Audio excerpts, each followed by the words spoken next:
Hey, this is Mr. Mitchell with another video. Take a look at these questions and you can see some terms in here, and you know it's going to be talking about muscles and muscle tissue. But a term here that we're definitely going to go over is striated. That's how it's pronounced, striated. So go ahead and write those down. And let's talk about muscles. It is impossible to sit perfectly still without moving a muscle. You've heard that before. Don't you move a muscle, your mama might say. But it's impossible to do that. And the reason is simple, because we have some muscles that are voluntary, but we have some that are involuntary, and we have no choice but to move them. It is not a possibility to even try not to move them, because they are going to move. We have about 600 muscles in our body. That's a lot of different muscles. And there are three major kinds we're going to talk about here in a little bit. You can even read the writing there and see what they are. Some of these 600 muscles are under our conscious control, are not under our conscious control. As you can see, those are the involuntary muscles. Voluntary muscles, of course, are ones that you can control. Involuntary muscles, well, they deal with things like breathing, your heartbeat, digestion, and things such as that our body just does, and it's muscles that actually do that. Okay, let's get to the three types of muscle tissue. The one when we probably think of muscle as in let's make a muscle is skeletal muscle. Skeletal muscles are attached to the body. They're attached to the bones. And they provide, well, I say they're attached to the body. I guess it'd be safer to say they're attached to the bones, because they're not on the outside of the body. Wouldn't that be freaky? But anyway, skeletal muscles are attached to the bone. They provide force that moves the bones. You don't have natural movement in your bones. The movement comes from the muscles that are attached to your bones. And when you talk about the term skeletal muscle, you pretty much have to include the term tendon. I don't know if you can read it here, but you certainly can read it here, I would think. Tendons. A tendon is a strong connective tissue that is at the actual place where the muscle does attach to the bone. Now let's take a look at the example here. The tendon attaches right here, and you can see what's happening. You have the muscle which kind of tapers down into the tendon. The tendon is lighter in color than the muscle. You can see how the muscle is a little darker in color. And the tendon is very, very hard. Very, very hard. It kind of hardens up to, I guess, to secure itself to the bone very well. But you can see we have tendons here in your hand. If you were to look at the back of your hand and move your fingers, you can see your tendons moving. And you can see where they are right here. They kind of stretch out toward the fingers. And you have a lot of these tendons in your fingers. And that's probably as good example as I can think of a real example of where you can see the tendons. You know, you have muscles in your fingers, but it's probably as much tendon as it is muscle that you can see from the outside. Speaking more of back to skeletal muscles themselves, skeletal muscles have these streaks in them, and as you look here you can see there's a definite grooves that go this way. There are streaks in skeletal muscles, and those streaks, well, muscles that have these bands, that have these streaks, are called striated muscles. And striated muscles are spelled, well, the word striated, I guess you might say, is spelled like this. Now, I don't have my tablet with me where I'm able to write things a little more easily, but I think I can manage to draw this out here. But anyway, muscles that have these bands in them are called striated muscles. Now, skeletal muscles are not going to be the only ones with these bands, but you'll see in just a little bit what the other striated muscles are in the body. Skeletal muscles are, of course, voluntary. Something to remember, skeletal muscles are voluntary, and you probably could figure that one out anyway. Skeletal muscles tend to react quickly. And you can imagine if you in your head say to yourself, I'm going to pick up a ball and throw it, you could pick up that ball and throw it in no time at all. If you see a fly coming at you and you want to quickly move your hand to try to hit that fly, you can move it very quickly. I mean, these muscles work very quickly. But as a result, these skeletal muscles tire out easily.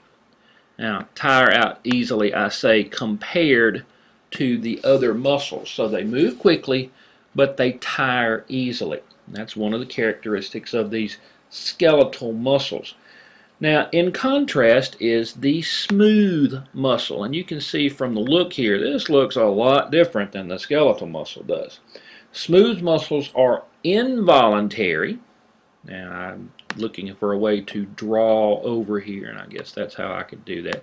Skeletal muscles are involuntary, and these are actually inside organs, like inside your intestine, inside your esophagus, and so on.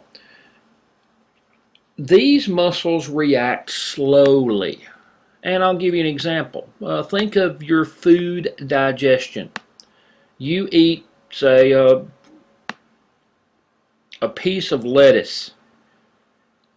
That piece of lettuce goes slowly from mouth all the way to where it functions as far as giving your body energy. Digestion is a slow process. What you eat now, it will be hours and hours before what you eat actually is helping as far as giving you energy. It's a slow process. Can you imagine if smooth muscles acted as quickly as skeletal muscles? You would eat and boom, it'd be digested just like that. Well, that would be quite an interesting world to live in if that were the case. Smooth muscles are not as fast, but they do not tire out quickly. They tire slowly. And that's opposite of skeletal muscles there. Now, the only one we haven't talked about is cardiac muscles, and well, they're pretty simple. Cardiac muscles are in the heart. And I don't know if you are familiar with the term cardiac, but it means heart, something that has to do with the heart, as you can see right here. Cardiac muscles are striated. Yes, they do have bands, so they are also striated along with the skeletal muscles. And it's really hard to compare cardiac muscles as far as quickly and slowly and whether they tire out easily or not tire out easily, because cardiac muscles, I mean, they are very predictable. I mean, your heart beats at a fairly regular pace, and it just does not tire. I mean, for every minute of your life, the cardiac muscles will pump blood 60 to probably about 100 times every minute of every day of your life. So it'd be hard to say that they tire out quickly because, well, I don't guess they even tire out at all because they really keep on going. Skeletal muscles can only contract, and we're going to kind of abandon the smooth and cardiac muscles for just a moment and talk about skeletal muscles. Hey, here are some skeletal muscles.